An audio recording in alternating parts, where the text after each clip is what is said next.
Welcome back to my channel. मैं हूँ निधि। So guys, कैसी चल रही है आप लोगों की दिवाली की तैयारियां? तो अभी तक डेकोर वाले मैंने बहुत सारे hall videos and home decoration related videos जो है वो मैंने शेयर किए हैं। कुछ प्रोडक्ट रिव्यूज भी शेयर किए हैं जो कि आपके दिवाली के टाइम पे काम आ सकते हैं। लाइक वैक्यूम क्लीनर का रिव्यू भी शेयर किया है। सो ये सारी चीजें तो मैंने कर दी, बट अब मैं थोड़ा सा किचन क्लीनिंग के कुछ वीडियोज कुछ मतलब टिप्स जो है इस वीडियो में आप लोगों के साथ में शेयर करूंगी। सो ये एक हैक वीडियो भी हो सकता है, क्लीनिंग टिप्स वीडियो भी हो सकता है, जो भी आप समझो, बट ये बहुत ही यूजफुल और हेल्पफुल होगा आप लोगों के लिए, क्योंकि भाई दिवाली में तो सभी लोग अपने घर की क्लीनिंग करते हैं और अच्छे से अच्छा शॉर्टकट में अगर कुछ करने को मिल जाए तो बात ही क्या है। तो ये वीडियो बस उसी से रिलेटेड है, तो आपके बड़ा काम आने वाला है। इस वीडियो को जरूर एंजॉय कीजिएगा। और आगे बढ़ने से पहले एक जेंटल रिमाइंडर आप लोगों से कि अगर मेरा चैनल, अगर मेरा कंटेंट आपको पसंद आता है तो सब्सक्राइब जरूर कीजिए, क्योंकि अब हम लोग जल्दी 500 टच करने वाले हैं। 500 सब्सक्राइबर थोड़े से होते हैं, बट अभी छोटा सा एक माइलस्टोन हमारे चैनल का है जो हम पूरा करेंगे। सो आप लोग उसमें हेल्प कीजिए, चैनल को सब्सक्राइब कीजिए, और जो भी वीडियो अगर आपको पसंद आता है तो लाइक करके कमेंट करके हमें अप्रिशिएट करना बिल्कुल ना भूले। एंड यस, इसी रिमाइंडर के साथ में लेट्स गेट स्टार्टेड। तो अक्सर मेरे साथ ऐसा होता है कि जो कॉफ़ी मग होते हैं या चाय वाले कप होते हैं उनमें एक ब्राउन ब्राउन सा जो चाय का दाग होता है वो हमेशा लग जाता है ओवर द टाइम, और वो रेगुलर क्लीनिंग से नहीं निकलता है। तो उसको क्लीन करने के लिए एक बहुत ही आसान सा हैक है।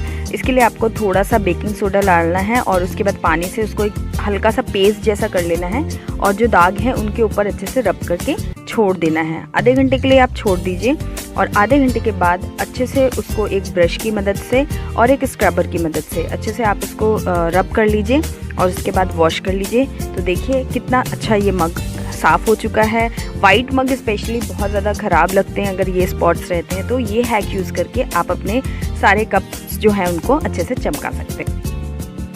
तो नेक्स्ट हैक जो है वो ये वाइप्स को क्लीन करने से रिलेटेड है। अक्सर हम इससे सारी चीज़ें साफ़ करते हैं, अपना किचन टॉप या फिर माइक्रोवेव या फिर फ्रिज कुछ भी साफ़ करते हैं, तो ओवर द टाइम इसमें इस तरीके से डर्ट जो है वो कलेक्ट हो जाती है। तो आपको टाइम टू टाइम इसको क्लीन ज़रूर करते रहना चाहिए ताकि इसके अंदर कोई भी जर्म्स डेवलप ना हो पाएँ। तो इसके लिए मैं यूज़ करूँगी यहाँ पर थोड़ा सा हॉट वाटर। बहुत ज़्यादा बॉइलिंग नहीं लेना है, हॉट वाटर लेना है आपको, और उसके अंदर मैं डालूँगी थोड़ा सा विनेगर।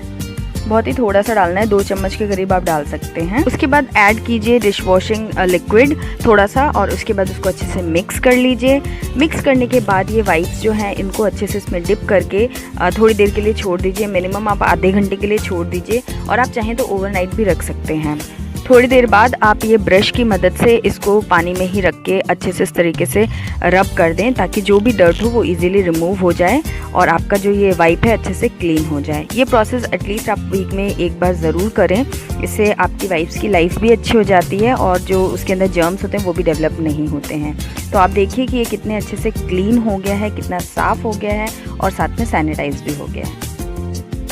नेक्स्ट हैक मेरा उन लोगों के लिए हेल्पफुल होगा जिनके पास स्टेनलेस स्टील की सिंक है। अक्सर हम इसे बर्तन धोने के बाद में जो डिश वॉशिंग सोप होता है उसी से क्लीन कर देते हैं। क्लीन तो हो जाता है बट धीरे धीरे इसकी शाइन कम हो जाती है। तो उसके लिए आप ये हैक ज़रूर अपनाएं। और यहाँ पर मैं यूज़ कर रही हूँ गेहूं का आटा। इसको थोड़ा सा आप स्प्रिंकल कर लीजिए और पूरे सिंक में, और इसको आप छोड़ दीजिए करीब आधा घंटा के लिए। लेकिन हाँ, आप इसको पहले सुखा लें, सिंक को अच्छे से वॉश करके सुखा लें, उसके बाद आटा आप उसमें डालें और छोड़ दें थोड़ी देर के लिए, करीब 15-20 मिनट या आधा घंटा तक आप रख दीजिए। और आधे घंटे बाद आप अपने सिंक को अच्छे से रब कर लीजिए अपने हाथों की मदद से, या फिर आप स्क्रबर भी यूज़ कर सकते हैं। और साथ में आप एक ब्रश की मदद से, जहाँ ऐसे कोने हैं जहाँ पर कि हाथ से या स्क्रबर से साफ़ नहीं होता, तो ब्रश का यूज़ कर लीजिए, और उसके बाद पानी से अच्छे से सारा जो सिंक है उसको वॉश कर लीजिए। और फिर देखिए कि आपका सिंक है उसमें काफ़ी अच्छी शाइन आ चुकी है। नेक्स्ट हैक में हम क्लीन करेंगे ये गैस बर्नर्स। ये ब्रास बर्नर्स हैं मेरे, और इनको ये यूज़ करते करते ब्लैक हो ही जाते हैं। तो वैसे ये साफ़ है मगर इनके अंदर ब्लैकनेस आ गई है, तो हम इसको वापस से नए जैसा करेंगे। इसके लिए मैं यूज़ कर रही हूँ यहाँ पर वाइट विनेगर। 1/4 कप लिया है मैंने, और उसमें मैंने डाला है 1 कप पानी। और उसके बाद ये जो बर्नर्स हैं इनको अच्छे से इसमें डिप कर देना है। तो और इसको बाद आप इसको 5 से 6 घंटे के लिए छोड़ दें या फिर ओवरनाइट छोड़ दें। और मैंने दिन में इसको भिगा दिया था और इवनिंग में मैं क्लीन कर रही हूँ। तो आप देख सकते हैं कि काफ़ी ये जो डर्ट है ये हाथ से ही रगड़ने पे हाथ में आ रहा है। तो कुछ इसमें बहुत मेहनत नहीं करनी है, और बस मैं इसे हाथ से ही रगड़ के अच्छे से साफ़ कर लूँगी। जहाँ मुझे लगेगा तो मैं एक ये टूथब्रश की मदद से भी इसको क्लीन करूँगी। आप चाहें तो मेटल ब्रश भी यूज़ कर सकते हैं, या फिर लोहे वाला जो स्क्रबर होता है आप वो भी यूज़ कर सकते हैं।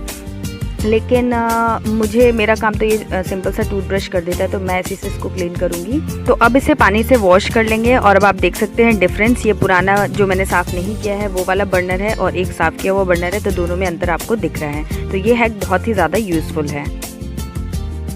नेक्स्ट हैक जो है वो डिश वॉशिंग से रिलेटेड है। अक्सर इस तरीके से कुकर का ढक्कन या फिर कढ़ाई का जहाँ हैंडल होता है, ऐसी जगहों पर हम सिंपल स्क्रबर से जब साफ़ करते हैं तो बर्तन साफ़ नहीं होते हैं और इस तरीके से किनारों पे या कुछ ऐसी जगह होती है जहाँ पर डर्ट जो है वो इकट्ठा हो जाता है। तो उसके लिए आप एक इस तरीके का ब्रश ले लीजिए और ये सोप लगा लीजिए और उसके बाद अच्छे से इसको रब करके सारी डर्ट जो है वो क्लीन कर दीजिए। आप मेटल ब्रश भी यूज़ कर सकते हैं और इस तरीके का सिंपल प्लास्टिक ब्रश भी यूज़ कर सकते हैं, दोनों ही बहुत अच्छे से काम करता है। ये देखिए हैंडल के पास या फिर जहाँ विसल लगाते हैं, सब जगहों पर आप इस ब्रश की मदद से सारा डर्ट निकाल के अपने बर्तनों को अच्छे से चमका सकते हैं। तो ये हैक बहुत ही ज़्यादा हेल्पफुल है रेगुलर क्लीनिंग के लिए।